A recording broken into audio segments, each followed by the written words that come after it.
There were plenty of scary games in the late 90s. Most of them relied on monsters hiding behind doors, something chasing you down, or just weird noises. But the king of scary on the PS1 went one step further. This game didn't just throw monsters at you, it let your mind create them. Developed and published by Konami, a horrific psychological thriller that doesn't plan to scare you, but haunt you. An adventure that takes place in what feels like the most abandoned part of Earth, and yet somehow you always feel like you're being watched. So grab your lantern and sit tight, because today we're playing Silent Hill.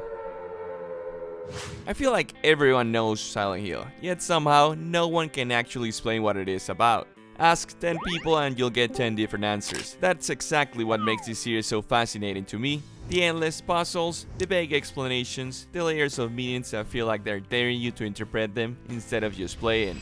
And now, we're stepping into the fog for the first time, the beginning of many Silent Hills we'll explore, to try and make sense of what these mad geniuses were trying to say with this strange, unsettling piece of art.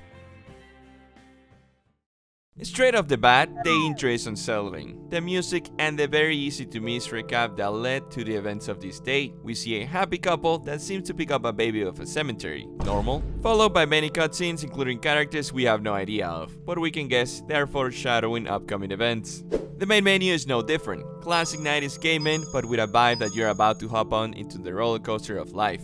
Check the controls, but that's about it since there's not a lot to do. The game opening cinematics show us our main character waking up from a car accident, Harry Mason. More worried than anything, he notices his daughter Cheryl, who was traveling in the back of the car, is now missing. What was supposed to be a family vacation turned into a nightmare real fast. That's when Harry decides to investigate this foggy town in search of Cheryl. Bothered by the emptiness, he describes the town as very quiet. A ghost town, almost. And we know that's accurate because the name of the game is Silent Hill. That's when the game officially starts for us. We're able to move freely, but the lack of vision has us triple thinking before moving forward too fast. That's when we barely catch a glimpse of Cheryl, but she's running away. What could be the reason of this besides bad parenting? Harry starts sprinting after her, but to no use, because she seems to be getting away and away. That's when we made it into an alleyway. Immediately we know things are not going smooth. A massive chunk of blood and organs are laying on the ground. We keep pushing ahead since our objective is our daughter. Pause to give an honorific mention to the cinematic camera work in a game this old. Look at this. Ooh, camera work is nasty. It's actually gold. Suddenly, it starts getting darker like it's 5 PM on the first day of daylight savings. The atmosphere turns heavy, the air thick, and blood is everywhere. What is going on here? That's Harry's only reaction, kinda underwhelming, all things considered. Brother, at this point if your daughter is seeing this stuff and she keeps going in, I'll just leave her. Then, these mild twisted creatures start walking towards him. We try to run away, but a fence has magically appeared behind us. No escape, nowhere to go. The satanic moles close in and maul us to death.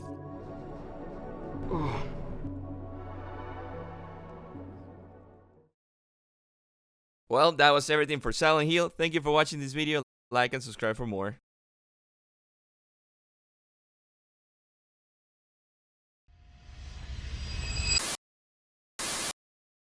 Harry wakes up in a cafe, like all of that was just a nightmare. Only we're still in the same predicament. Our missing daughter is still missing. Inside the cafe, we meet a cop who seems way too calm for what's happening.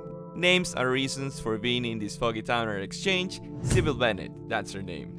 The policewoman says, "Don't leave, I will find help." Harry says, "I'm leaving, I need to find my daughter." That's when Sybil hands us her gun. She leaves and we start scavenging around like the good survival horror players we are. A few healing items, a knife, a lantern, and there's also a notepad that acts as our save system. Thankfully, saving isn't limited on this game.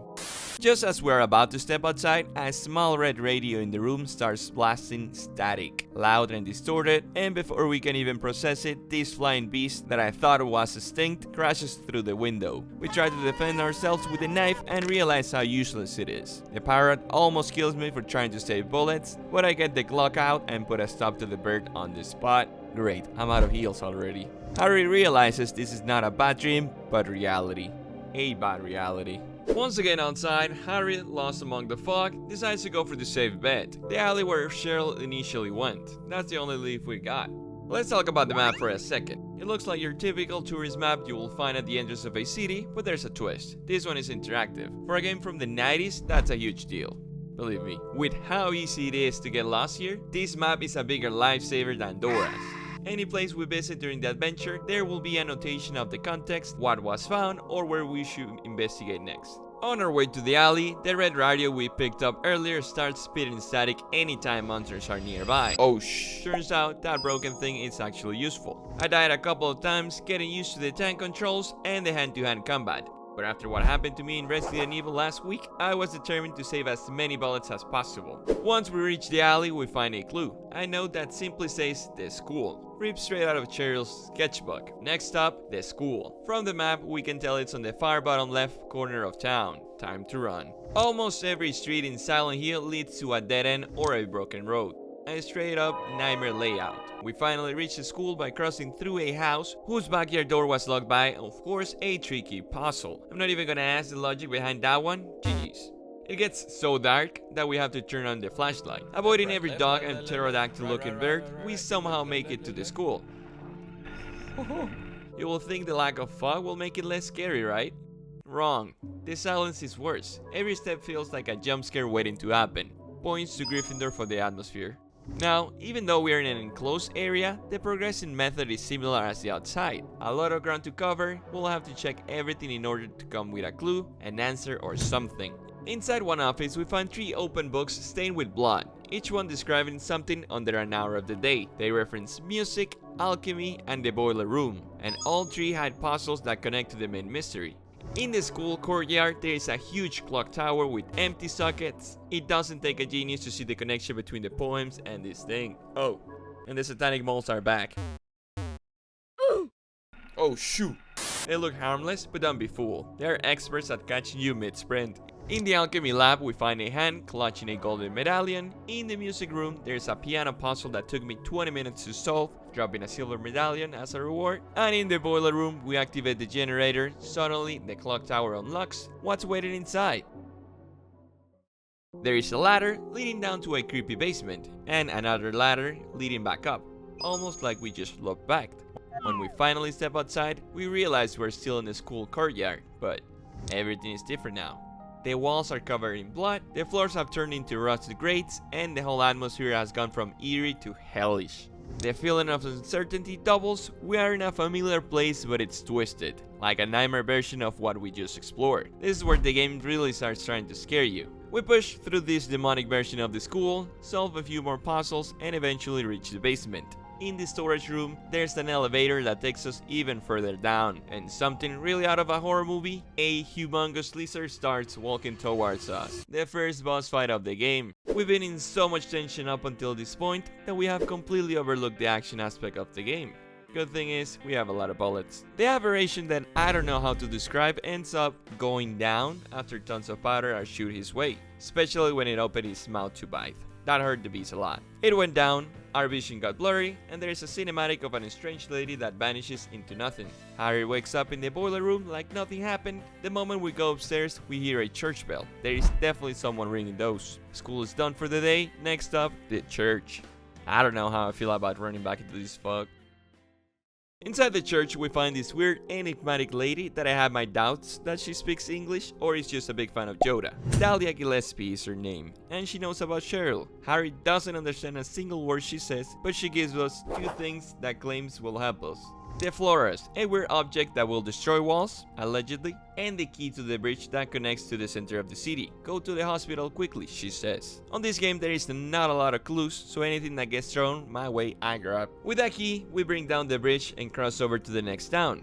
Great, a lot of new places to visit, but at least we know in the hospital we're bound to find some answers. I like how the whole purpose of this game is finding our daughter, but I'm not thinking of that at all. I would have left her a long time ago. Now in the hospital, we hear a gunshot. Someone's nearby. Like the professional investigator we are, we investigate, heading straight towards the danger. And it turns out to be a well-dressed man who immediately shoots at us and somehow misses. Names are exchanged. He's Dr. Michael Kaufman, the hospital's doctor. According to him, he took a nap and woke up to hell on Earth. Sounds familiar. The man leaves abruptly, like he had things to do, and we're left to investigate the place ourselves. We search every single room, we find the hospital map, a plastic bottle because we recycle, and some suspicious red liquid on the floor that looks fresh. Down in the basement, we managed to get the elevator working. First stop. Okay, this is where we started, right? Second floor. Locked. Third floor. Also locked. Okay, I guess we missed something. Wait, a magical fourth floor button appeared on the elevator panel. Let's press it. We see a vision of a strange lady walking into an antique store, and just like that, Harry's back in the other world. Blood everywhere, walls rotting, and the soundtrack now sounds like it's a creepypasta. Good thing is, crossing through this fourth floor, we made it all the way to the stairway that leads to the third floor. And it's pure nightmare fuel. Killer nurses with knives are chasing us. They are fast, creepy, and my peace of mind is officially unavailable. Just like in the school, we're now exploring the alternate version of the hospital, where locked doors suddenly open and every hallway feels wrong. We find some metal plates that belong to a puzzle, and a massive pickaxe that became my favorite weapon instantly. Look at this. Oh, this is a doctor. After clearing the third and second floors, and by clearing I mean full-on Left 4 Dead run, we finally accessed the first floor we couldn't reach before. In the same room we met Kaufman earlier, we now found a nurse who doesn't look like she wants to murder us. Her name is Lisa.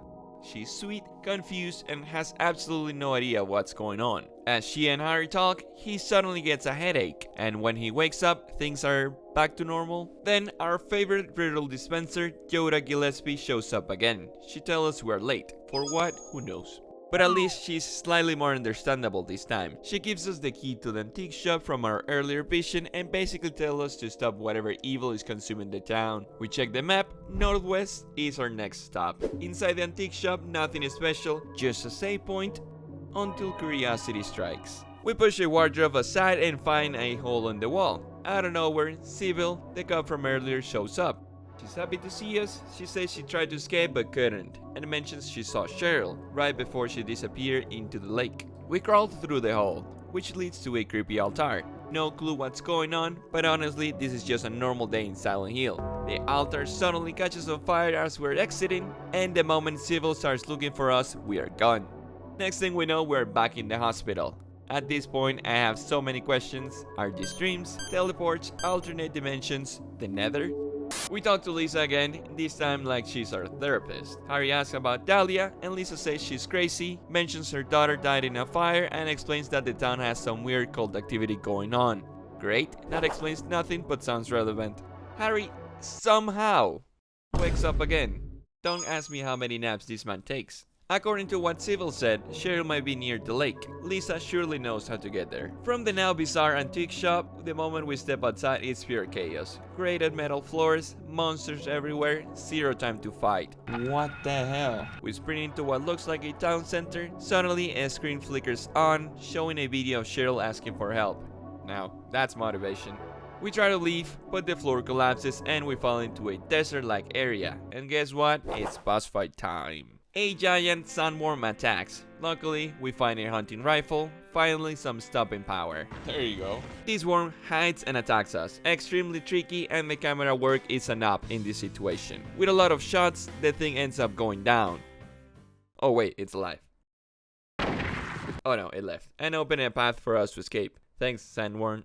Back on the road, we're still running from everything that moves. No light, no safety. We do have ammo, but we in that runner arc. Eventually, we find Lisa again in the hospital and ask for directions to the lake. Conveniently, she knows a secret way there through the sewers behind the school we explored earlier. Trying to get back to the main city, we end up in a building rooftop, and out of nowhere, a giant moth shows up. Did that worm just evolve? Doesn't matter. It's an insect, so I don't feel bad unloading everything I have on it. After enough firepower, it goes down, and suddenly, everything looks normal again. Somehow we're back in the real world now, and suddenly the fog feels comforting now. Better the devil you know than the one you don't, I guess. We end up running all the way east, back to where the school was. Some fences are locked by a rusty padlock. We break it open and find ourselves at the entrance to the sewers. Wonder if we'll make it out alive from here. Down here is crawling with giant insects and something that looks suspiciously like a turtle from hell. The moment I found the map and saw how big this place was, I accepted my fate. I became a marathonist, a runner, a trackster if you will.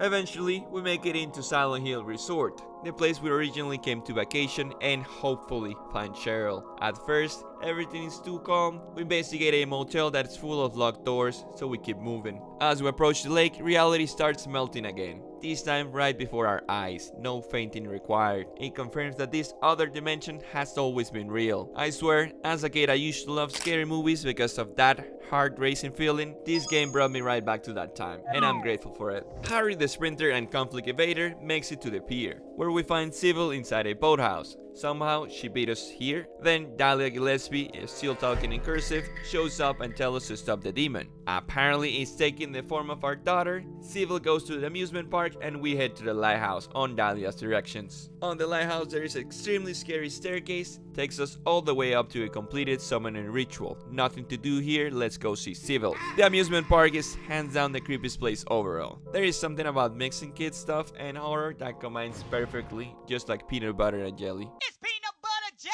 time! We hop on the carousel, looking for Sybil, and there she is, out of her damn mind, walking towards us like we owe her money. The policewoman as a boss fight was definitely not in my bingo card. I tried everything to save her, but in the end, the shotgun said otherwise. Just like that, we lose the only good person we've met.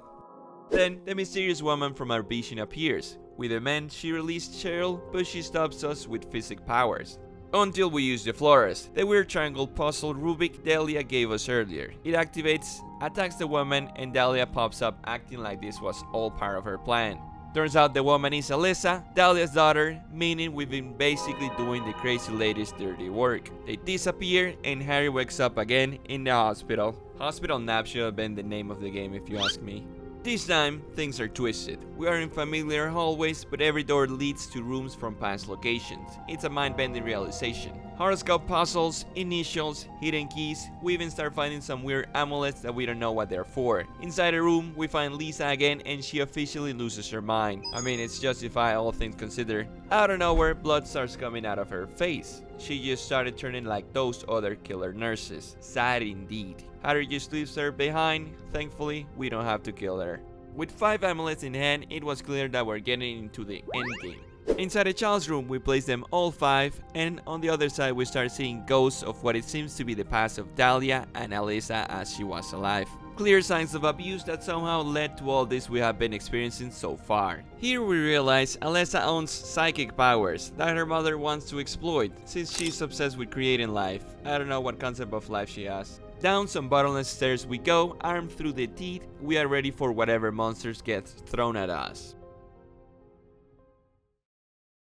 Somehow we made it to a place similar to where we first fought that lizard in the school. Waiting for us, Dahlia, a corpse sitting in a wheelchair, and Alyssa. Things get creepy when Dahlia says that that's our daughter. The crazy cultist woman, completely out of her mind, seems to have realized her end goal with the help of Cheryl, who now bonded with that thing sitting on the wheelchair, turns into something godlike, glowing like a torch and with thunder powers. Burns Dahlia to ashes, and starting just like this, the final boss of the game, our own daughter, turned into Thor. We load several rifle bullets to her face, and the Cheryl/Alyssa monster goes down for good. The place starts to fall down, Cheryl thanks us, and Harry comes to the realization he just killed Cheryl. The credits start rolling and a banger of a song starts playing too. Wow. And you wanna know something? We just got the bad ending. And the post-credit scenes confirms that when Harry appears dead in the car accident from the start of the game. Now, this is a game that I solemnly believe you are meant to beat initially with the bad ending, because there is too much ground to cover and many easy small details to miss that can affect your outcome. For example, seeing other endings in YouTube, I can tell you exactly what we did wrong or we didn't do. Remember the plastic bottle in the hospital? Remember that red liquid in the room next to it? Well, 2 plus 2 is not always 4, especially in a game like this. Turns out if you bottle the liquid and 2 business days later put it into Sybil's bag as you're fighting her, you can save her. Second thing that I miss, and it's basically because I took a left instead of going straight. Remember the doctor we met in the same hospital? The guy is weird and hide things, okay? Turns out that if you save him in the resort area and take a little look at his stuff, he shows up to the final showdown and turns the Alyssa/Cheryl monster into the actual demon. Thank you, Doc. So yeah, There is a total of 5 endings, the worst which is the one we got, the bad which is the one we got but saving Civil, the good which is where we kill the demon rather than Cheryl, and the best where we kill the demon, escape Silent Hill with Civil, and Alessa's will grant us not with Cheryl but another baby. That, if you know a little bit of Silent Hill's lore, is the main character of Silent Hill 3. Oh, and the UFO ending. Turns out in every Silent Hill you can find an ending where aliens come and abduct you. Yeah, I don't know the reasoning behind that, don't ask. But as for now, that's all Silent Hill 1 has to offer. A masterpiece of the PS1, of horror and media itself. I think it's a better game than Resident Evil 1, and it's definitely inside my top 10 games of the console. It's been a couple of weeks since I finished it, and somehow I'm still thinking about it. If you liked the video, make sure to hit the like button and subscribe. It helps me out a lot and might help others find the video too. Reminder that you can follow me on my other socials, where you can tell me what's your favorite horror story. If you don't want to miss the full walkthrough, make sure to join the live streams. I play a couple times a week. Thank you for watching the video until this part. My name is Yourcelis, and with nothing else to say, good night.